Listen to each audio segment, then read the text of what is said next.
আসসালামু আলাইকুম রহমতুল্লাহি বারাকাতুহু। দর্শক, বর্তমানে মার্কিন যুক্তরাষ্ট্রের জন্য ইরানকে আক্রমণ করা একটা ফরজ হয়ে গেছে। কারণ ইরানের বর্তমান যে অবস্থা, সেখানে মার্কিন যুক্তরাষ্ট্র তাদের যদি সুপার পাওয়ারের তকমাটা টিকিয়ে রাখতে হবে, তাহলে ইরানকে আক্রমণ করা মার্কিন যুক্তরাষ্ট্রের জন্য ফরজ। কিন্তু তবু এই ফরজ কাজটি কেন মার্কিন যুক্তরাষ্ট্র করছে না? আপনারা জানেন যে ফরজ আদায় না করলে সেটার কাজা হয়ে যায়। কাজারও একটা বিধান আছে যে কাজা আদায় করতে হবে কাজার টাইম মতো। কিন্তু কাজার সময় চলে যাওয়ার পরও কেন মার্কিন যুক্তরাষ্ট্র ইরানকে আক্রমণ করছে না? আজকে প্রায় 3 দিন গত হয়ে গেল। হরমুজে মার্কিন জাহাজ এবং ড্রোনকে ইরান যখন গায়েব করে দিল, এরপরও কোনো জবাব দিচ্ছে না। দর্শক, প্রশ্নটা আমার নয়, প্রশ্নটা আপনাদের। আমার ম্যাক্সিমাম অডিয়েন্স কিন্তু এই প্রশ্নটা করেছেন। দর্শক, এর মধ্যে একটা কথা বলে রাখি, প্রায় গত 1 মাস যাবত ধরে আমি অত্যন্ত অসুস্থতার কারণে আমি নিরবিচ্ছিন্নভাবে কথা বলতে পারিনি। তাই আমার সবগুলো পরিবেশনা কিন্তু বন্ধ ছিল। দর্শক, আপনাদের দোয়ায় আবারও আপনাদের সামনে উপস্থিত হয়েছি।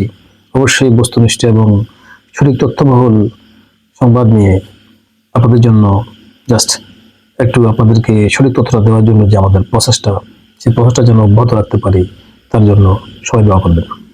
দর্শক, মার্কিন যুক্তরাষ্ট্রের জন্য শুধু ফরজ নয় ইরানকে বর্তমানে আক্রমণ করা বা ইরানকে শায়েস্তা করা, তাদের ভাষায় সেটা আরো বেশি ফরজ হয়ে গেছে আরব আমিরাত এবং দখলদার রাষ্ট্রগুলোর জন্য। এর কারণ হচ্ছে ইরান তাদের এই গোপন স্বপ্নটাকে ধূলিসাৎ করে দিয়েছে। আরব আমিরাত এবং দখলদার রাষ্ট্র অর্থাৎ নেতানাকাকুর রাষ্ট্রের যে গোপন যে একটা তাদের মিশন ছিল, তাদের যে গোপন একটা আশা ছিল গ্রেটার ইসরায়েল তৈরি করা, সেই আশাতে পায়ে ঢেলে দিয়েছে ইরান। আর আমেরিকার জন্য হচ্ছে তাদের যে সুপার পাওয়ার, তারা যে তকমা আজকে প্রায় 100 বছরের বেশি সময় ধরে তারা দখল করে আছে, তারা তাদের গলায় টাঙিয়ে রেখেছে এই তকমা। কিভাবে তারা এই সুপার পাওয়ার তকমাটা তাদের গলা থেকে খসে পড়বে, তাদের সুপার পাওয়ারের তাজটা মাথা থেকে খসে পড়বে, সেটা রক্ষা করার জন্য তারা অবশ্যই ইরানকে আক্রমণ করা কিন্তু খরচ। প্রশ্ন হলো, কেন তাহলে ইরানকে আক্রমণ করছে না? দর্শক, আমরা একটু পিছনে যেতে হবে এই প্রশ্ন উত্তরটা খোঁজার জন্য। আমি আজকে আপনাদের জন্য বেশি সময় দিব না, খুব অল্প সময়ের মধ্যে সঠিক তথ্যটা কিন্তু দিয়েই আমি আজকের এই পরিবেশনটা শেষ করব। দর্শক, এর আগে যে 40 দিনের যে যুদ্ধ হয়েছে, সেই যুদ্ধে কিন্তু ইরান যুদ্ধ বন্ধের বা ইরান যুদ্ধের বিরতির কোনো ঘোষণা ইরান দেয়নি। যখন যুদ্ধ বিরতির কথাটা আসে, ঠিক তার একদিন পূর্বে ইরানের খুজিস্তান প্রদেশের মার্কিন 2জন পাইলট কিন্তু তারা বিমান থেকে লাফিয়ে পড়ে বাঁচানোর জন্য, তাদের মধ্যে একজনকে উদ্ধার করেছে প্রথমে। আরেকজনকে উদ্ধার করার জন্য মার্কিন যুক্তরাষ্ট্রের একটা টিম পাঠিয়েছিল, বিশেষ টিম, নিশ্চয় আপনারা মনে আছে সে কথা। রহস্যটা কিন্তু সেখান থেকেই শুরু হয়েছে। এর একদিন পরেই এই ঘটনাটির আমেরিকার উদ্ধার অভিযানের একদিন পরেই কিন্তু যুদ্ধ স্থগিত বা বন্ধ অথবা যুদ্ধ বিরতির কথাটা কিন্তু সবার সামনে উঠে আসে মার্কিন যুক্তরাষ্ট্রের তরফ থেকে বিভিন্ন মাধ্যমে। দর্শক, এই পাইলটকে উদ্ধার করার জন্য ডোনাল্ড ট্রাম্প অর্থাৎ আমেরিকার প্রেসিডেন্ট ডোনাল্ড ট্রাম্প যে চ্যালেঞ্জ ঘোষণা করেছেন, সেই চ্যালেঞ্জ ঘোষণা করার পরে কিন্তু ডোনাল্ড ট্রাম্পের ভাষ্য মতে ডজন ডজন বিমান এবং প্রায় শতাধিক নয়, আমরা যেটা শুনেছি এবং যেটা আমরা প্রত্যক্ষ করেছি, অর্থাৎ হাজারেরও বেশি সেনাবাহিনী কিন্তু এই পাইলটকে উদ্ধারের জন্য অভিযানে তারা অংশগ্রহণ করেছিল।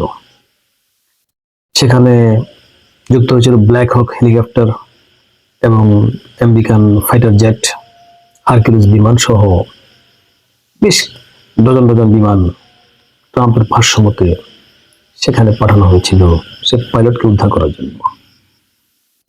কিন্তু সে পাইলটকে তো উদ্ধার করতে পারেনি, বরং তাদের অনেকগুলি বিমান সেখানে খোয়া গেছে। অনেকগুলি আমেরিকান সেনা সদস্য ইরানের হাতে বন্দী হয়েছে।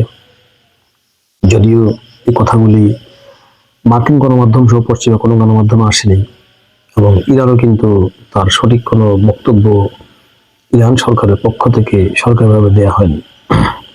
এটা একটা যুদ্ধের কৌশল, অপর পক্ষকে চাপে রাখার জন্য, যে তার কি কি সরঞ্জাম, তার কি কি কয়জন সেনাবাহিনী আহ, তারা আটক করতে পেরেছে, বা তারা তাদের যে সেই সরঞ্জাম এগুলো তারা দখল করেছে, তারা জব্দ করেছে, এসব বিষয়গুলো কিন্তু এক পক্ষকে এক পক্ষ জানায় না। এটা একটা যুদ্ধের কৌশল। আবার অনেকে আছে এটা ফলো করে সারা পৃথিবী প্রচার করে, সেটাও একটা কৌশল। কিন্তু ইরান এখানে যে কৌশলটি বেছে নিয়েছে, ইরান খুব চুপ, কোনো সাইলেন্ট, তাদের কোনো নিউজ নেই, তারা কোনো কিছু প্রকাশ করছে না। মার্কিন যুক্তরাষ্ট্রের কতগুলি যুদ্ধ সরঞ্জাম, তাদের বিমান, তাদের টেকনোলজি এবং তাদের যে মিসাইল অনেকগুলি যেটা বিস্ফোরিত হয়নি, সেই মিসাইলগুলি এবং সেনা সদস্যগুলি ইরান যে জব্দ করেছে, তার কোনো তালিকা এখনো কিন্তু ইরান প্রকাশ করেনি। এটা একটা খুব মারাত্মক একটা বিষয়। দর্শক, মূল বিষয়টা কিন্তু এখানেই, আমেরিকা যে তার ইরানকে আক্রমণ করা এবং ইরানকে শায়েস্তা করা তার জন্য এখন ফরজ হয়ে গেছে, এরপরও কিন্তু সে ফরজ কাজটি করতে পারছে না। এখানে কিন্তু মূল বিষয়টা লুকিয়ে আছে।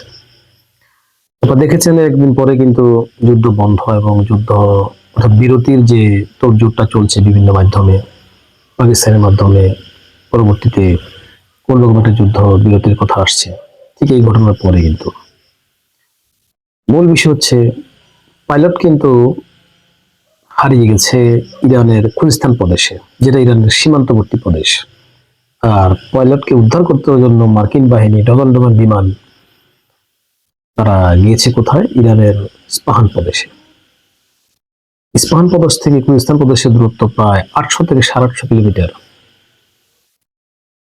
এখন প্রশ্ন হলো যে পাইলট যদি এক জায়গায় নিখোঁজ হয়, খুলিস্তানে যাও, তাহলে খুলিস্তানে না গিয়ে এই উদ্ধার অভিযানটা কেন ইস্পাহানে গেল?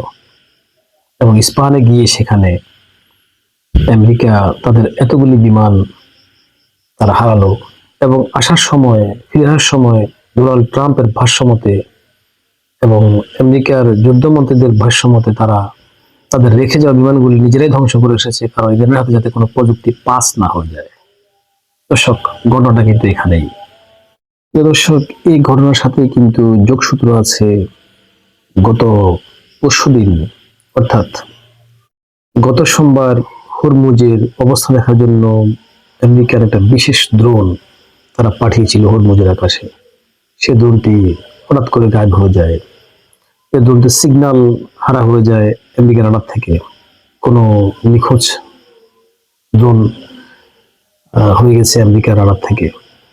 অনেক চেষ্টা করে কিন্তু ড্রোনটার কোনো হদিস পাওয়া যায়নি। ঠিক একইভাবে আমেরিকার দুটো যুদ্ধ জাহাজকে ইরান বারবার সতর্ক করার পরও তারা হরমুজে প্রবেশের যে তারা সাহস দেখিয়েছিল, সেই সাহসকে ইরান পরবর্তীতে বিভিন্ন রকমের অ্যাটাক করে মিসাইল মেরে তার উপর্যুপস্ত একটা ব্যবস্থা করে দিয়েছে। তারও কোনো জবাব কিন্তু আমেরিকা দিতে পারেনি। অর্থাৎ নিখোঁজ পাইলটকে ইস্পাহানে খোঁজা, ডজন ডজন বিমান এবং সেনা সদস্য পাঠিয়ে উদ্ধার অভিযান পরিচালনা করা, এরপর তড়িঘড়ি করে যুদ্ধবিরতি দেওয়া, এবং এই জাস্ট গত পরশু এবং তার আগে হরমুজ প্রণালীকে ঘিরে আমেরিকার যে ড্রোন এবং তাদের জাহাজে আক্রমণ হওয়ার পর আমেরিকা চুপ থাকা, এটার সাথে একটা বিশাল একটা সংযোগ আছে। দর্শক, আমি এই বিষয়টা আপনার কাছে ব্যাখ্যা করে আজকের বক্তব্য শেষ করব। দর্শক, এই সুপার পাওয়ার অধিকারী আমেরিকা বিশ্ব শাসন করছে আজকে এতটা বছর ধরে, তাদের অবশ্যই কোনো না কোনো যোগ্যতা তো আছে। এই যোগ্যতার জন্য এক নম্বর যোগ্যতার হচ্ছে টেকনোলজি, আর সেই টেকনোলজি হচ্ছে যুদ্ধ ক্ষেত্রে, অর্থাৎ সমরাস্ত্র বিষয়ক টেকনোলজি। বর্তমান পৃথিবীতে আপনি চিন্তা করে দেখুন, যে দেশটা সমরাস্ত্র বিষয়ক সমরাস্ত্র টেকনোলজি যারা টপ মোস্ট র্যাঙ্কে আছে, তারাই কিন্তু বিশ্ব শাসন করার ক্ষমতা রাখে। দর্শক, আমেরিকার এই যে টেকনোলজি গুলো এতদিন ছিল, সেখানে আমেরিকার কিন্তু একটা নীরব আঘাত হয়ে গেছে। যদিও সেটা কোনো প্রচার মাধ্যমে বা কোনো গণমাধ্যমে সরাসরি বলছে না, কিন্তু ভেতরে ভেতরে দর কষাকষি চলছে ইরানের সাথে।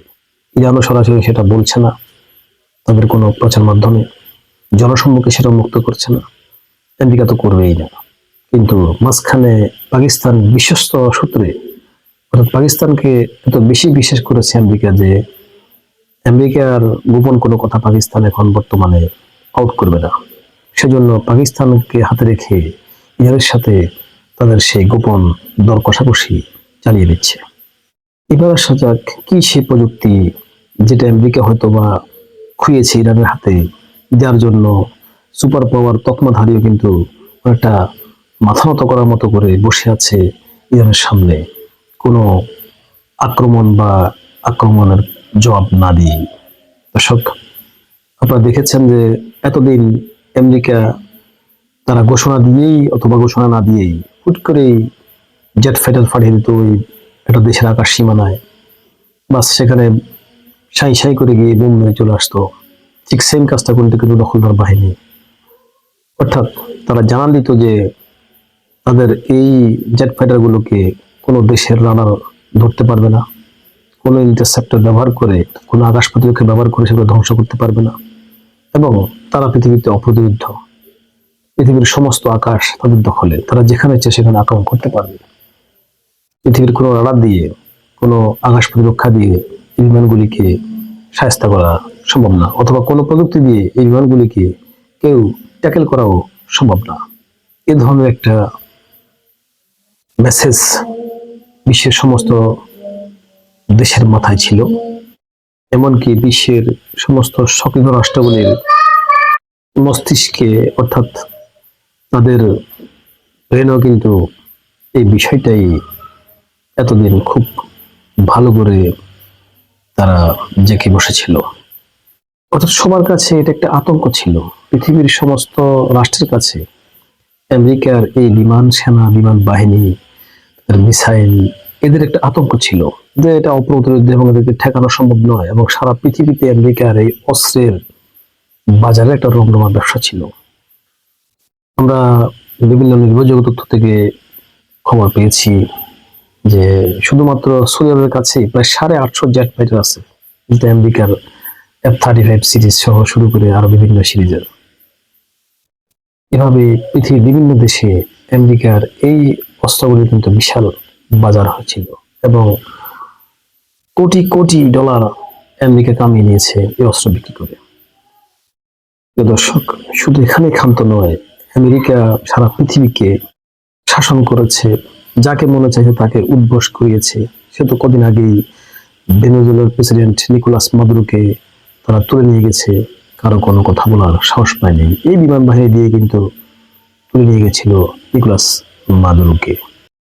দর্শক, আমেরিকার এই বিশেষ যে প্রযুক্তি, যেটা ব্যবহার করে আমেরিকা এবং দখলদার রাষ্ট্রকে যে কোনো মুহূর্তে, যে কোনো সময় সাই সাই করে যে কোনো দেশের আকাশে ঢুকে যেত তাদের F-35 জেট নিয়ে, এবং সেখানে উপর্যুপরি ইচ্ছা মতো বোম্বিং করে চলে আসতো, সেই প্রযুক্তির নাম হচ্ছে ইনফ্রারেড প্রযুক্তি।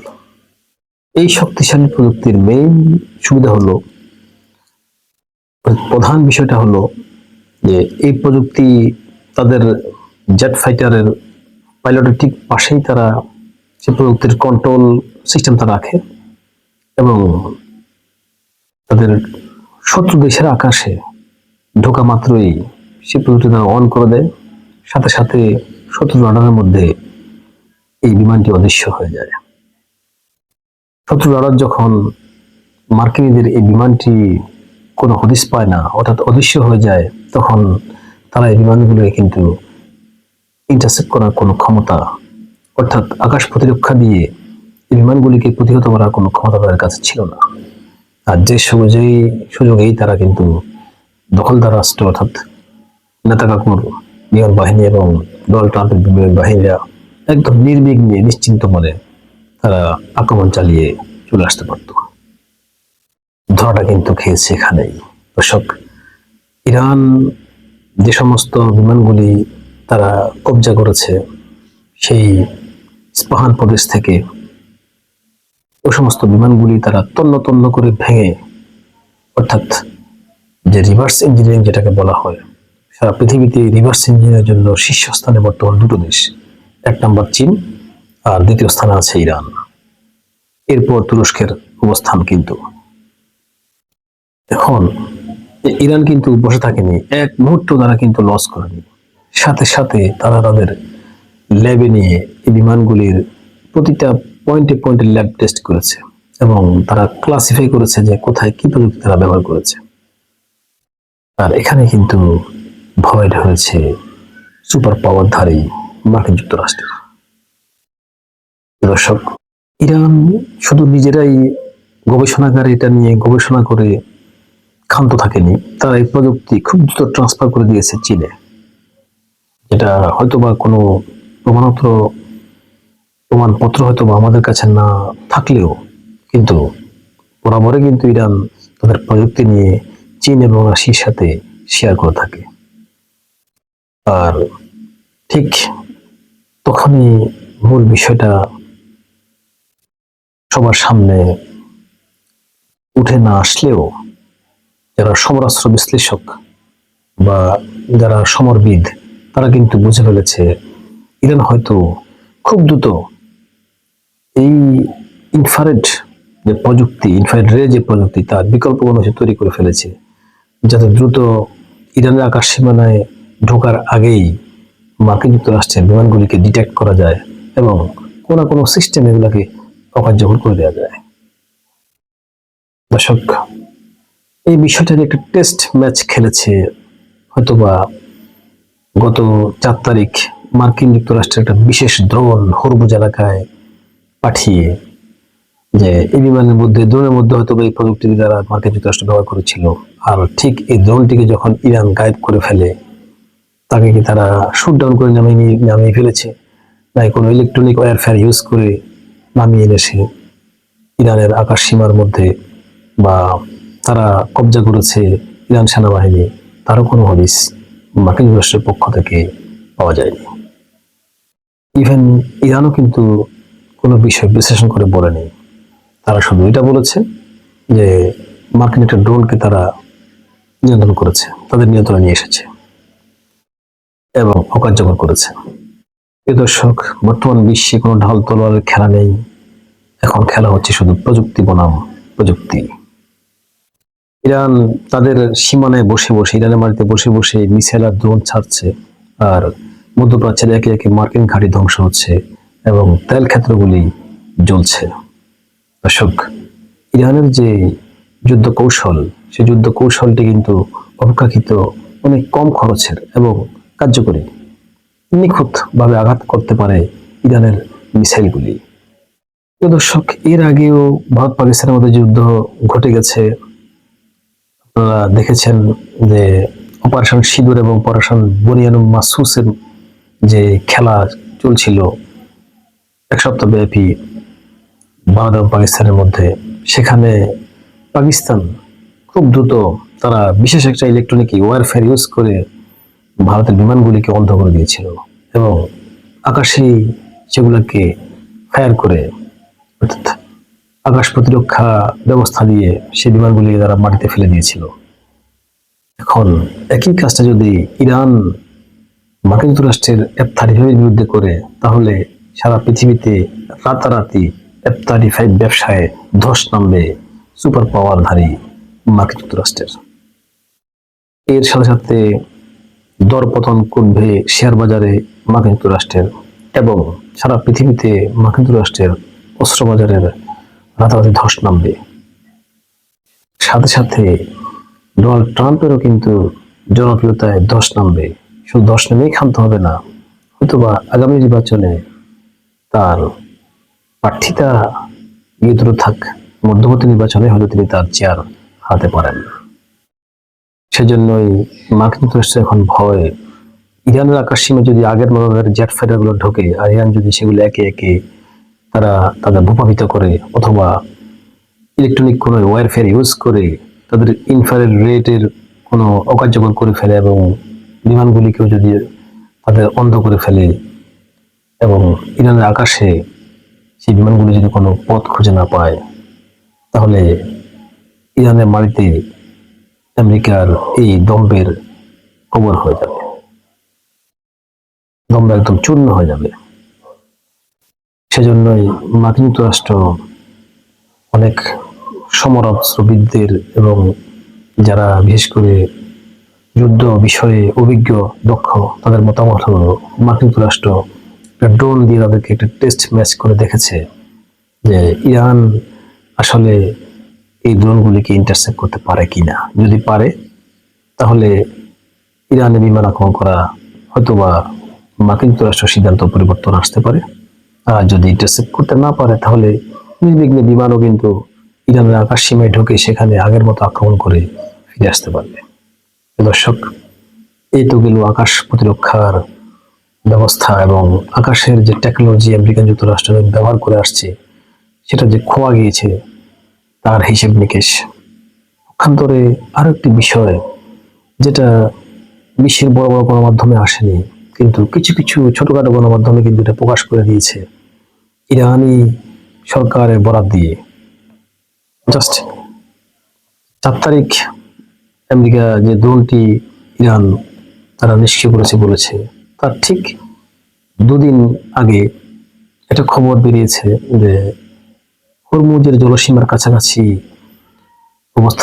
অবস্থান করা মার্কিন যুক্তরাষ্ট্রের একটা সাবমেরিন, যেটা পারমাণবিক শক্তি চালিত এবং পারমাণবিক বোমা বহনে সক্ষম যে সাবমেরিনগুলি আমেরিকা ব্যবহার করে, এরকম একটা সাবমেরিন প্রায় 140 জন বা 42 জন ক্রু সহ ইরান নিষ্ক্রিয় করেছে। এরপর পরে কিন্তু পেন্টাগনে একটা গোপন বৈঠক, রুদ্ধদ্বার বৈঠক চলে ডোনাল্ড ট্রাম্পকে নিয়ে। সে বৈঠকে কি হয়েছে, কি সিদ্ধান্ত হয়েছে, আজ পর্যন্ত পৃথিবীর কোনো গণমাধ্যমে আসেনি। দর্শক, এটা বলছি আমি আপনাদেরকে জাস্ট গত কয়েকদিন আগের কথা। উপরদিকে ইরানের পক্ষ থেকেও কিন্তু এই সাবমেরিনের বিষয়ে কোনো তথ্য দেওয়া হয়নি। শুধু ইরান একটি শব্দ ব্যবহার করেছে যে এরকম একটা সাবমেরিনকে তারা নিষ্ক্রিয় করেছে। এই সাবমেরিনের যে কন্ট্রোল সেন্টার, যে কন্ট্রোল হাউস ছিল ভূমধ্য সাগরে এবং আরব সাগরে, পারস্য উপসাগরের কাছাকাছি যে সমস্ত যুদ্ধ জাহাজগুলি আমেরিকার মোতায়েন করা আছে, ওই যুদ্ধ জাহাজগুলির যে রাডার সিস্টেমের সাথে এই সাবমেরিনটার সিগন্যাল যোগাযোগ ছিল। বেশ কিছুক্ষণ ধরে সাবমেরিনটা সিগন্যাল আউট হয়ে যায়, অর্থাৎ সিগন্যালের বাইরে চলে যায় এবং সাবমেরিন থেকে কোনো কিন্তু সাড়া পাওয়া যাচ্ছিল না। বারবার চেষ্টা করেও কিন্তু মার্কিন বাহিনী সাবমেরিনের সাথে যোগাযোগ করতে পারছে না। এভাবে চলে প্রথমে মিনিটের পর মিনিট, তারপর ঘন্টা, এরপর দিন। হঠাৎ করেই মার্কিন শিবিরে একটা মেসেজ দেয় ইরানের পক্ষ থেকে যে এ ধরনের একটা সাবমেরিন ইরান নিষ্ক্রিয় করেছে। দর্শক, মার্কিন যুক্তরাষ্ট্রের মতো রাষ্ট্রের সাবমেরিনকে, পারমাণবিক শক্তিধর সাবমেরিনকে নিষ্ক্রিয় করা ইরানের মতো একটা রাষ্ট্র, এটা আপনারা কি ভাবেন আমাদের কমেন্টে জানান। তবে আমাদের মতে এটা চারটিখানি কথা নয়।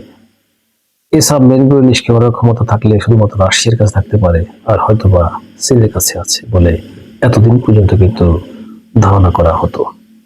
তাহলে কি সন্দেহ করা হচ্ছে যে সাবমেরিন নিষ্ক্রিয়ের পেছনে রাশিয়া জড়িত আছে?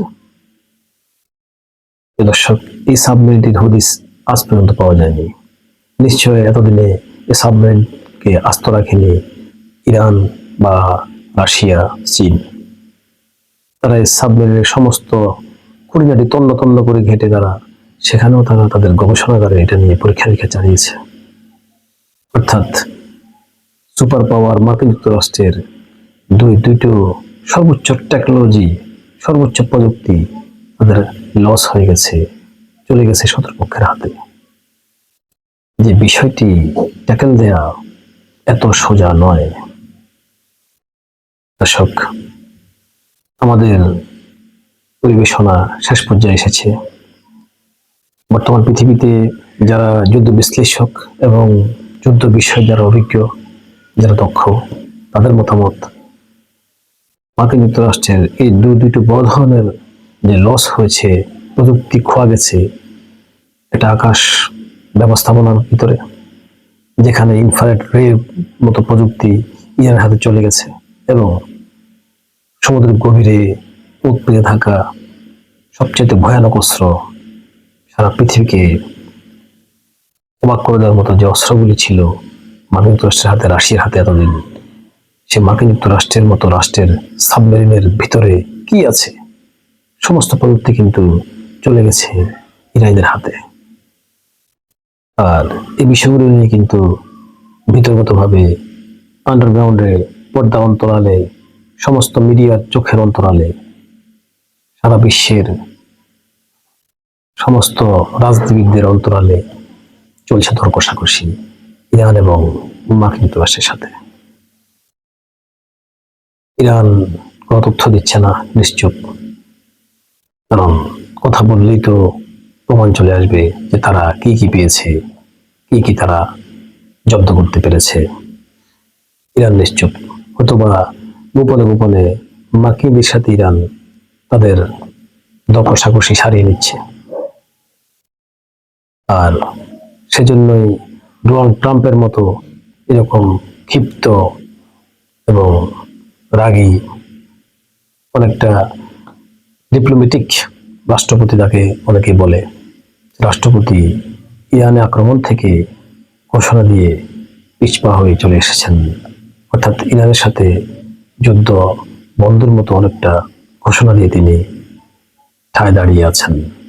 এটা খুবই একটা অবাক করার বিষয় নয় কি? দর্শক, আপনাদের মন্তব্য আমাদের কমেন্টে জানান, আমাদের চ্যানেলটি সাবস্ক্রাইব করবেন এবং বেল আইকনটি আপনারা বাজিয়ে দিবেন। আরো আরো নতুন তথ্য এবং খবরের গভীরের খবর আপনারা রীতিমতো পেয়ে থাকবেন আমাদের এই চ্যানেলের মাধ্যমে। সবাইকে ধন্যবাদ। আজকের মতো এখানে শেষ করছি।